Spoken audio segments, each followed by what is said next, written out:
Have you ever wondered why rich people, really wealthy people, look like they're poor? Well, I'm going to tell you why. As somebody that's made $1 million and worth probably more than $1 million, I don't know, I've lost count. Why we dress like that? Because I dress like that. And I realized when I saw somebody talking about it the other day that this needed to be talked about. And why do all my millionaire friends dress like me? Got nothing to prove. And it's pretty relaxing. Let's talk about it. And I think if you're out there worrying about what other people think, don't. And I'll tell you what wealth really is and what it isn't.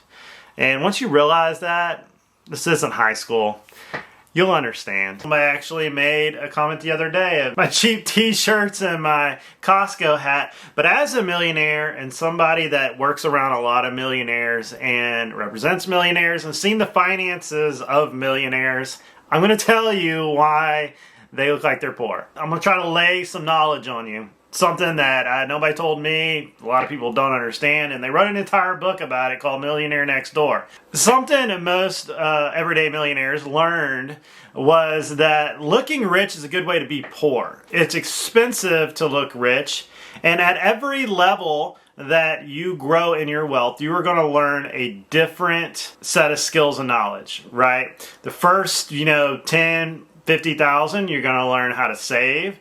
The rest, you're going to learn how to put that money to work. And for everything you buy, you realize you've got to work that much more to get that money back. And you create this saver type, penny crunching type mentality to know, hey, if I spend this now, I can't have that later. And for me, it was peace of mind. It was getting off the hamster wheel, getting away from the rat race. And I realized that was really important for me and my family. I wanted to build a position, a foundation of FU to where if you made me mad, I didn't have to have this job. I didn't have to have this stressful environment. I could just leave and go do something else. And I realized by living a minimalist lifestyle, buying things that I only needed, and that most things that you purchase anyways winds up in a landfill within 5 years anyways, I said, you know what? I want to have a few nice things. I want to put my money to work, and then I don't have to work again. I can live life on my own terms. I can have my own time back. Well, this is how you do it. And look, I'm not talking about being homeless looking. I'm not talking about being scruffy and unkept. I'm talking about being conservative.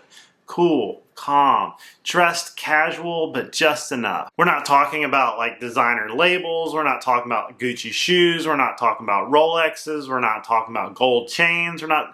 Maybe you'll see a power ring, like one that's very nice, probably small diamond or a cool just ring that you're like, man, that's kind of a cool ring.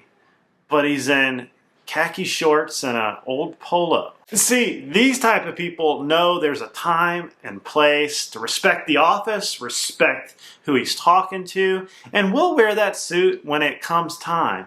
But when it's not needed, he's just out there, he's just going about his day, he just looks like a normal guy. We're talking $25 jeans from Walmart, a nice little pullover, a knit sweater, maybe some average Joe shoes. And they could even be those white Velcro New Balances that you see all the retirees wearing. They are long past trying to impress somebody that secretly hates them. See, you must become a good steward of what you've been given. If you've been given wealth or notoriety, you have to tend to it just like a garden. Because if you do not, then the thistles and the thorns and the weeds will take it over. It's up to you to be a good steward of what the universe or your creator gave you. A lot of athletes, celebrities, those people that come upon riches very fast, it tends to go right through their fingers. Because to be a millionaire, you got to learn how to think and be a millionaire. It is one of those steps, like I was telling you before. Hey, 10,000, I learned, hey, I need to save my money. I need to cut down on expenses. 100,000, I realized, hey, I need to start learning how to invest. I need to learn how to do taxes. I need to learn tax strategy. I'm going to learn all these things to become 100,000-aire. And then I had to learn how to be a millionaire. I had to learn how to bank, how to put my assets to work, and all these things. Could I have a Rolex? Yes. But I realized that $16,000 or $20,000 is step away from a down payment on another rental property, or at 6% a year, that is 5, 6, whatever, $100 that I would have in my pocket. It just depends on what your priorities are. One thing I've realized, those that look rich very seldom are. I'm around a lot of salesmen, and they all have their fancy suits, their Rolexes, their Porsches. And I realized after seeing the volume they sell, they're knowing their history and knowing how their lifestyle is, that they're paycheck to paycheck every month. And even though they make hundreds of thousands of dollars, some of them, they blow every bit of it. They haven't truly become a millionaire because they're not saving it, not learning that, increasing your skills base and investing in yourself, meanwhile investing in stocks, real estate, everything else, your business, tax strategy. They don't understand these concepts, and if they're not selling, they're not eating. Loading down on houses, fancy cars, obligations, everything that has to do with paying loans and interest and everything every month, eating away your income. You're paying the bank instead of yourself. You realize that all these obligations are cutting into what you can invest for the future, for assets, for buying that next rental property, for buying that next asset in your business. All those obligations eat away everything that you could possibly be using for other things, right? Like, let's say I wanted a $5,000 suit, or I can put that $5,000 in at 6% or 7%, or if you're lucky and you got a 10% year in the S&P 500, well, cool, you did that too. Most of these millionaires, they don't have anybody to impress. They don't care about impressing. And here's one thing that I'll tell you. If you have to impress your friends for them to be your friends, they're not really your friends. I learned that if you dress fancy, people look at you a certain way. If you dress modestly, people look at you a different way. And I often wonder sometimes who would actually be my friend if I dressed fancy or if I didn't. And you'll quickly realize when you walk in, just like an average person, the way people side-eye you or the way people talk down to you, and you realize real fast, is this somebody I want to do business with? You know, you see that a lot when you go, you know, some really wealthy guys, they'll show up t-shirt, short, sometimes it's wrinkled. They're there to do a real estate deal. They're calm and collective. They're not there to impress anybody. And then you see that one guy that's got to have the paycheck, and he's dressed to the nines, and he's just sweating, and he is constantly trying to use his best terminology. He's just not a real person. And you realize real fast, like, who's real and who's not, what's real wealth and what's not. On that idea, they let their financial statement do the talking. That they're a preferred investor, or that they have financial statements said they're worth this. They don't need the Rolex because they've got the $1 million+ financial statement. The banker listens when they talk. The real estate agent listens when they talk. The lawyers listen when they ask a question because they know the person has merit to what they say. And they don't need to prove to anybody. Look, when you walk into a room and in a lot of these environments, people will size you up until they know you. And when the title company will be like, yeah, Jack, you can bring a cashier's check. We know who you are. We know you're good for it. When you don't have to submit proof of funds with an offer because they go, yeah, we know you're good for it. Don't worry about it. That's thunder. Not the Rolex that was bought on a credit card. The last house I bought cash, I walked up in board shorts, flip-flops, and some really weird sunglasses. But people knew who I was, and they got off the yard when they said, I'll take it. That is the difference. You don't have to have that suit. And I've seen many of people come to meetings, and it's like they're trying so hard, not necessarily meetings, but just to deals in general, and they're trying so hard. I'm like, why is this guy in a 3-piece suit? This just doesn't make any sense. It's 98 degrees outside. Does he not know it's hot outside? And it's just like, what am I missing? See, true wealth does not have to prove itself. It is literally just getting your time back, having peace of mind, having stability, and knowing that if something bad happens that day, you can go home and sleep like a baby. And if the world is crumbling or your wife loses her job, no big deal. We'll get another. We'll figure it out tomorrow.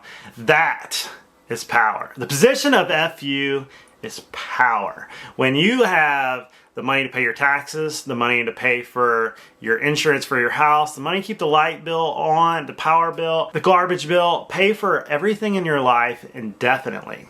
Now you have harnessed true wealth. It's amazing how people can snub you when you're not wearing that fancy suit, but really you're the wealthiest guy in the room. You really see that there's a difference between old wealth and new wealth. The new wealth, they burn through their wealth real fast trying to show everybody their fancy car and their new house, and it's really a position of inferiority. When I think of a $20,000 Rolex, I'm like, I could get a $20,000 Rolex with a swipe of my card, or I could have that in the bank growing at 8%, or in a brokerage going at 8%, or going into a rental property. Or, if I even feeling froggy, I could put that, leverage it out, and probably get it close to a down payment on a rental property. And it's like, I'd rather do that. I got nothing to prove to anybody. And my core 8 friends know pretty much what my bank account is, and the people on the internet that see me, they can do the backwards math, because you've seen me grow on this YouTube channel, and I've documented just about everything from that nappy old shed in my parents' backyard when I came home from the Army to buying houses like they're baseball cards. New wealth, they burn through their wealth real fast trying to show everybody their fancy car and their new house, and it's really a position of inferiority that I have to go out and show the shiny things. Whereas old wealth is like, I'm wealthy. I don't care if you like me or not. People know I'm wealthy because they just look me up. They know me. They heard of me. They saw me. And when you're around those type of people that they're not being rude to you because you're wearing a t-shirt. They're wearing a t-shirt, and they don't have to prove to you with a BMW. They usually drive a Toyota or a Honda, and they have a pencil behind their ear and tennis shoes on, and they're on their own agenda. They're on their own daily schedule, and whatever they decide to do that day, they do. They have their time back, they have their peace of mind, and they control their destiny, not the other person. And that is true wealth. And you'll see also that a lot of rich guys that look poor is that they don't want to spend the time really to think hard on their wardrobe. They want to get up because they have to make decisions all day. They don't want to figure out what shirt they're wearing. They don't want to have to iron it and get their suit ready and do all these things. They're just like, you know what? I'm going out to do this today. I'm going to put on the 3 shirt colors I have and the 3 pair of jeans colors I have, and then I'm going to put on a sport coat and I'm going to go. And they're not going to put a lot of thought into it because they can make it simple. And like for me, as a YouTuber, real estate agent, everything I do, I have like 4 color shirts, right? They have no logos on them.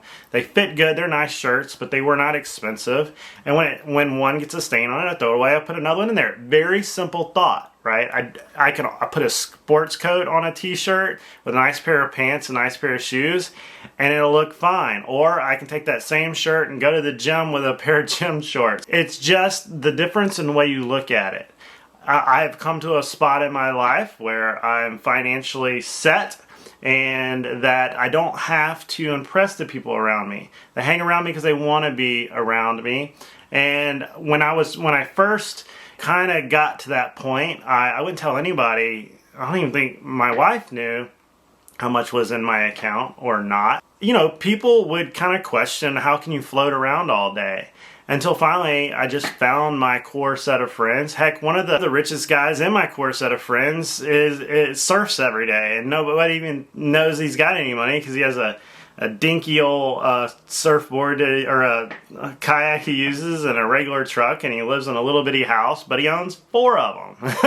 But he doesn't tell anybody. It's just interesting how people see shiny object, equate it with rich, but they're wearing their bank account, and most of the time it was purchased with a charge card or with a loan. And never forget, there is a stepping stone of wealth, okay? You got that 0 to 10, got a little emergency fund, okay, that 10 to 50, okay, you got an emergency fund, you can probably pay cash for your car, And then from 50 to 100, you probably got some equity in your house. You own a house, you own your car, you got an emergency fund.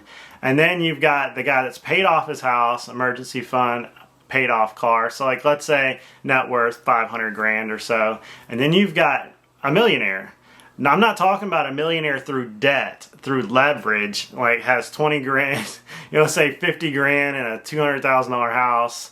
And then he's got 4 of those, and then he's really got $100,000, but he owns $1 million worth of real estate, but he's got an obligation on every one of them that if anything happens, the whole set of cards come down. I'm talking about a dude that has 5 paid for, $250,000 houses, all cash flowing, or 300 grand in the bank and everything's paid for, or 500 grand in the bank, everything's paid for, has his little house.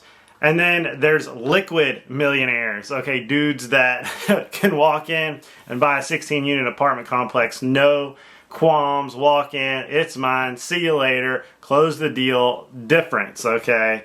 And then there's the dudes above that are on a totally different set of financial principles, okay? The game is way different up there.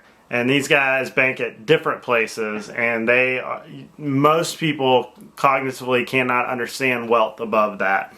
And then when you get, somewhere 20, 30 million above, totally different game. And then when you get above, let's say 100 million, you ever talk to a guy with 100 million bucks? It's like he's talking Egyptian. I mean, it's a totally different world. To buying houses like they're baseball cards. See, for me, life was about building a position of FU, a position of peace of mind. I said, you know what? I need to purchase the things in this life that I use on a daily basis, things that I have a high use quality to. That was, I needed to buy a house, I needed to buy a car, I needed to have money in the bank to eat, and then I needed to work on stability and peace of mind. So what I do, paid for cash my car.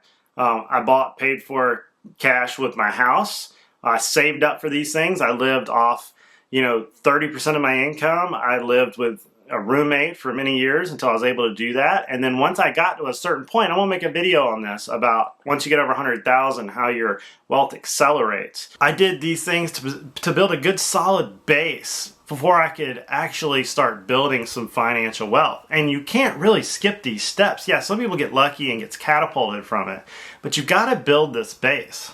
The best return I ever had on any of my money was invested in myself, reading books, financial books, learning a skill set like YouTube, learning how to build a business, tax strategy. I learned all that by reading books and going to seminars. I flew all the way to Austin just to hear some dudes talk and fly all the way back. But you know what? It made me tens of thousands of dollars off a $1,000 plane ticket. Like, you got to learn how to exponentially grow your return. You're going to exponentially grow a return in a business, not the S&P 500. Yeah, you might get a return in the S&P 500 or in a high yield savings account. But if that 10 grand invested in yourself, putting yourself in a right networking environment with a right license, like a real estate license or a yacht license, like, you could make exponentially more money than that money sitting over there in that account. And these are the things you have to learn how to do to get to the next level. And these people that are just cruising around in a t-shirt, they have a set of confidence in their skill set, their base, their quality, and their network, that they don't have to prove these things, they can just execute. Know a lot of dudes with a cell phone and t-shirt that can execute, okay? They can execute what they're trying to do. I know people that are in a full suit that's never sold a house, but they look like they've sold 100. But you can always just look them up and tell what they've sold. And when you look up that dude in some nice shoes, pair of pants, and a t-shirt, and he sold 100 million in real estate, well, that's a totally different story of that dude that's an entrepreneur and's made 100 million bucks or 10 million bucks in a t-shirt. Well, he has nothing to prove, and he's not out there trying to just over sleazy sale everything. He's down to earth, he's controlled, he knows his environment, he's in good shape, he can wear a t-shirt and it looks good. One thing I've noticed about the wealthy is they don't have a lot of things. They have simplicity and owning a handful of nice things. You'll see them where they have maybe a really nice watch or a really nice ring or a handful of 5 things. When my dad passed away, what I realized, his entire life, everything people actually wanted from the estate was like 5 things: a watch, a ring, a necklace, and like one old antique artifact. And that's really the summation of your life. You know, your house, maybe a car that gets you to go from place to place, maybe you know, your computer, the nice watch, a ring, and then it's just your assets, the things, your knowledge, the things you have around you. The rest is just going to wind up in a landfill. And I feel like they try to get rid of all the friction in their life. And that's one thing I've tried to do, is get rid of all the moving parts, the things that just take away from me doing what I need to do to be successful, from learning and creating a distractionary environment. You have this want to get these things out of your way.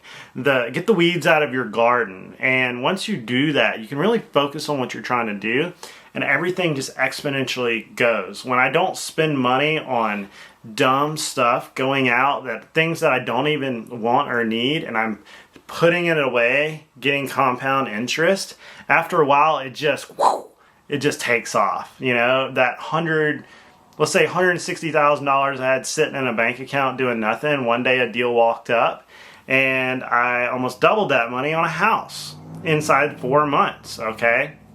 That was an opportunity because I didn't have wastefulness in my life. I had liquidity, and I had some bandwidth to be able to do a deal. And what did I do? I did it. And that's something you really got to focus on. But in conclusion, taking away all the distractions of the shiny things and worrying about what people think about you, this is not high school. You create that peace of mind and that financial peace. You're off the hamster wheel. You have your life in control, and you control your destiny. Just think about that when you're trying to set up your life, and you'll realize why these people have become so minimal with the way they dress. And it's kind of nice. I mean, my t-shirts feel good, look good.